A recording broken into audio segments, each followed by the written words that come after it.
For most of my life, I've been the guy people walked over too polite, too accommodating. But now, I'm watching the smug faces of those HOA elites crumble as their water bills skyrocket to 5 times what they were. They trespassed on my land, laid an illegal pipeline through my ranch, mocked me at town hall, and treated me like I was nothing. I tried to play nice. They wanted war. And when you push a quiet man with a law degree and a knack for real estate too far, you get a reckoning. My name's Ethan Caldwell, and this is how I turned the tables on the Crestview Estates HOA. 3 years ago, I was a burned-out corporate lawyer in Chicago, 43, with ulcers and a soul crushed by the grind. When my grandfather passed, leaving me a small inheritance, I saw my escape. I was done defending faceless corporations, missing birthdays, and ignoring my doctor's warnings about stress. With my 401k cashed out and savings pooled, I headed to Colorado for a fresh start. Land, open skies, peace. Driving west, the city's steel towers faded into rolling hills, then the Rockies' jagged peaks. I knew I'd made the right call, even if my old colleagues called it a midlife crisis. After weeks of searching, I found Pinewood, a town of 8,400 nestled in a valley. It had charm local shops, decent health care, a slower pace.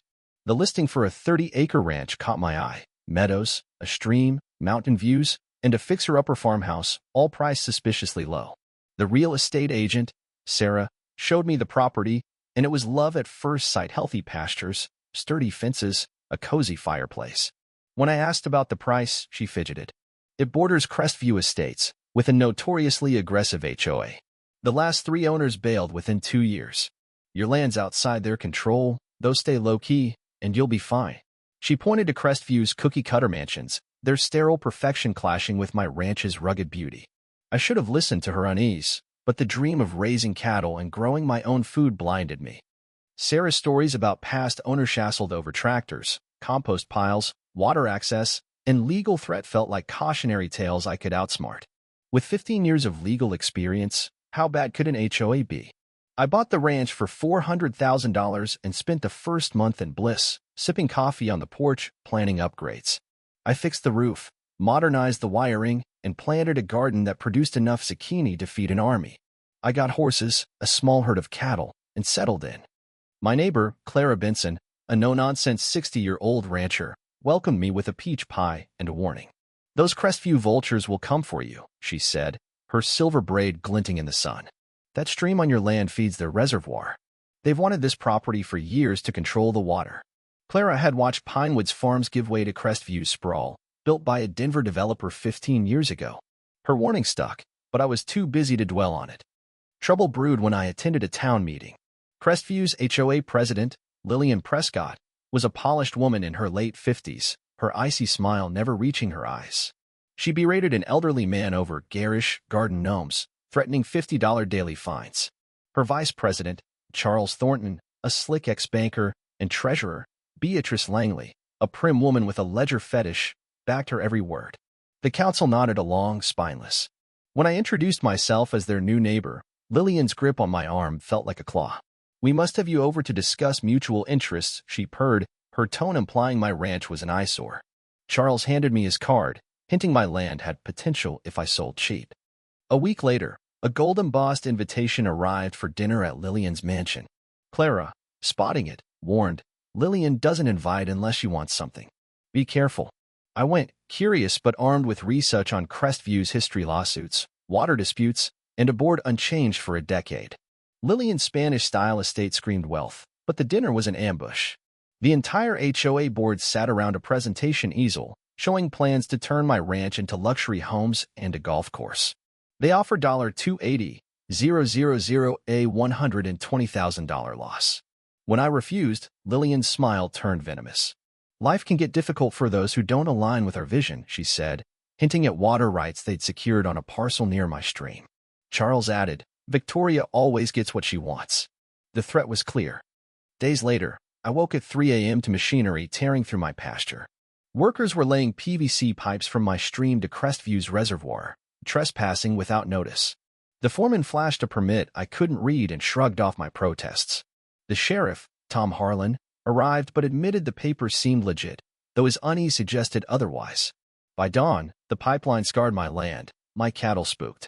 At the Rusty Spur Bar, water engineer Mike Larson confirmed my suspicions. The permits were forged, rubber-stamped by Councilman Gerald Ramsey, Lillian's puppet.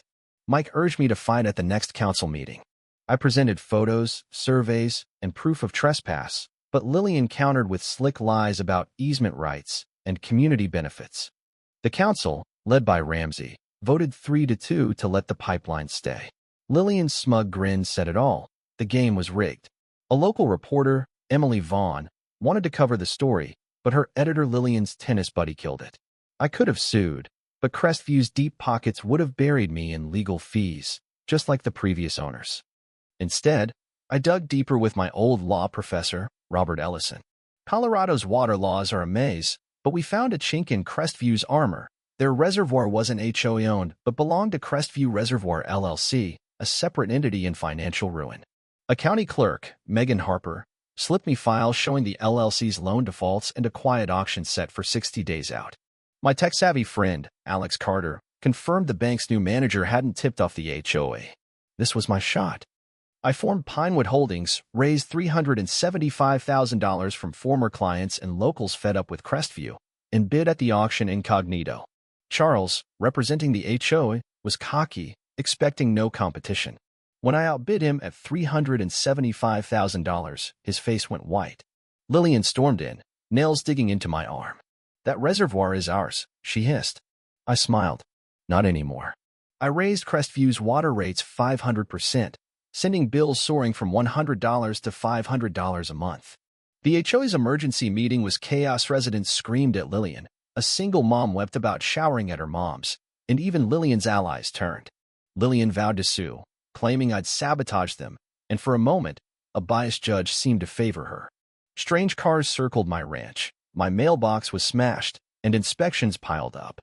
Then, Lillian's daughter, Rachel Prescott, a Denver lawyer, flipped the script.